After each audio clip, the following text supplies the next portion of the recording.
የዘንድሮ አላፋት ዝማሬ በጉጉት እየተጠበቀ ያለው የአላፋት ዝማሬ እንግዲህ ብዙ ፈተናዎች እየገጠሙት ይገኛሉ። ብዙ እነ ዘመድኩንን ጨምሮ ሌላዎችም አንዳንድ ሰዎች አላፋት ዝማሬ ዘንድሮ መካሄድ የለበትም የሚል ነገር እያነሱ ይገኛሉ። ያንንም ያነሱበት ምክንያት በአርሲ በተለያዩ ቦታዎች ኦርቶዶክሳውያን በግፍ እየታረዱ በግፍ እየተገደሉ ካህናት እየተንገላቱና እየተገደሉ በዚህ ሰዓት ነጭ ተለብሶ ወደ የሚዘመር ሳይሆን በጥቁር ላይ ወደ እግዚአብሔር መጮህ ነው ምህላ መቆም ነው የሚያስፈልገው የሚል ነገር ነው ያነሱ የሚገኙት። ታዲያ በይን ተከትሎ በርካታ አስተያየቶችም እየተሰጡበት ይገኛሉ። በአላፋት ዝማሬ እንግዲህ እንደሚታወቀው አስተባባሪው ሄኖክ ነው። መምህር ሄኖክ ናቸው የሚያስተባብሩት። እሳቸው ላይ ነው ብዙ ተቃውሞ እየተነሳ የሚገኘው። አንደኛ ከመንግስት ተልእኮ ያለው ነው። በዘንድሮ ደግሞ መስቀል አደባባይ ነው የሚካሄደው። ከሞሌ መድኃኒዓለም ወደ መስቀል አደባባይ ይሻገራል የሚል ነገርም ይነሳል። ብዙ አስተያየቶች ነው የሰጡበት የሚገኙት። በርካቶች ግን በምንም ሁኔታ መቅረት የለበትም በአላፋት ዝማሬ እግዚአብሔርን የተወለደበት የምናመሰግንበት እግዚአብሔር የምናወድስበት ወጣቶች ወደ ተለያየ ዝሙት የተለያየ ዘፈን ቦታ ጭፈራ ቤቶች እንዳይሄዱ መገደቢያ ነው የሚል ነገር እያነሱ ይገኛሉ። ታዲያ በርካቶችም ለሁለት በተከፈለ አስተያየቶች ለሁለት በተከፈለ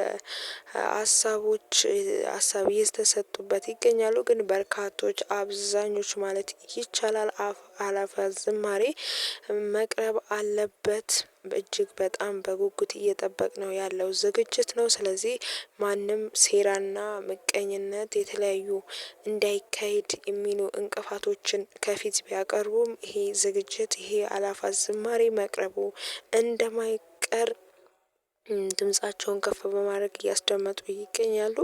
እና እናንተ በዚህ ጉዳይ ምን ትላላችሁ? የአላፋት ዝማሬ ከእንደ እነ ዘመድኩና ሌሎች እንደሚሉት መካሄድ የለበትም ትላላችሁ ወይስ ዘንድሮ የአላፋት ዝማሬ እንደ ወትሮ እንደቀደመው በአማረ መልኩ ቢካሄድ ይሻላል ብላችሁ ታስባላችሁ?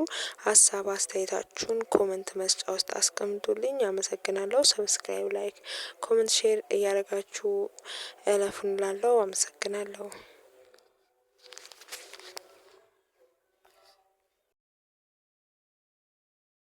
ዘመድኩን ያለውን ሰምታችኋል። አንዳንድ ሰዎች እዚህ ሀገር የሌሉ ሁሉም ባይተው እዚህ ሀገር የሌሉ ሰዎች ውጡና ጥቁር ልበሱ እንዲህ አድርጉ እንደዛ አድርጉ ምናምን እያሉን እኔ እኮ በጣም የሚገርመኝ አላፋት ዝማሬን ለምን ዋይ ስፔሲፊክሊ አላፋት ዝማሬ? ከዛ በኋላ እኮ ጥምቀት አለ። ጥምቀት አይከበር? በጥምቀትም ጥቁር እንልበስ እየየን እንበል። አሁን የፊታችን ገብርኤል አለ። ቅዱስ ገብርኤል ታኅሳስ 19 ይከበራል። የዛን ቀንስ እሺ፣ ሌሎች ክብረ በዓላት ላይስ ምንድነው እያሰባችሁ ያላችሁት? ቅዳሴስ ጥቁር እንልበስ? ቅዳሴ በየቀን አለ። በዛም ቀን ጥቁር ለብሰን እንውጣ? ወደዚህ ምንድነው እያሰባችሁ ያላችሁት? ስለዚህ ስፔሲፊክሊ አላፋት ዝማሬ ላይ የቅናት መንፈስ አለ። ምክንያቱም ሌሎቹ ጉባኤዎቻችን አብዛኛው ማለት ነው የተሸፈነ ነው። አላፋት ዝማሬን መከለል አይቻል፣ መሸፈን አትችሉ። ኢትስ ሶ ግሬሺየስ። እግዚአብሔር ይሄንን የምስጋና ቀን ስለሰጠና አመሰግናለሁ። የፈለገ ከነ ኃጢያታችን ከነምናችን ይሄንን ቀን እግዚአብሔር ሰዎች የሚናፍቁት ኦርቶዶክሳውያን በሙሉ በአንድነት የሚናፍቁት ትልቅ ጉባኤ ተሰጠን። ሶ ዋት ምንድነው የምትሉት? ስለዚህ አላማችሁ ሌላ ነው። የቅናት መንፈስ ነው። አያችሁ፣ ሰይጣን ይቃጠላል። በዚህች ሰበብ ከመንግስት ጋር በማነካካት ይሄንን ፕሮግራም ለማደናቀፍ የተደረገ ሴራ ነው። ምንም there is no question። የቅናት መንፈስ ነው። ሰይጣን ዲያብሎስ እየሰራ ያለው በዚህ መንገድ ነው። ሰይጣን በተለያየ መንገድ ነው የሚሰራው። በተለያየ መንገድ አላፋት ዝማሬ ገና ከመጀመሪያው እግዚአብሔር ሲባርከው እንዳይተዋወቅ ትልቅ እንቅፋት ነበረበት።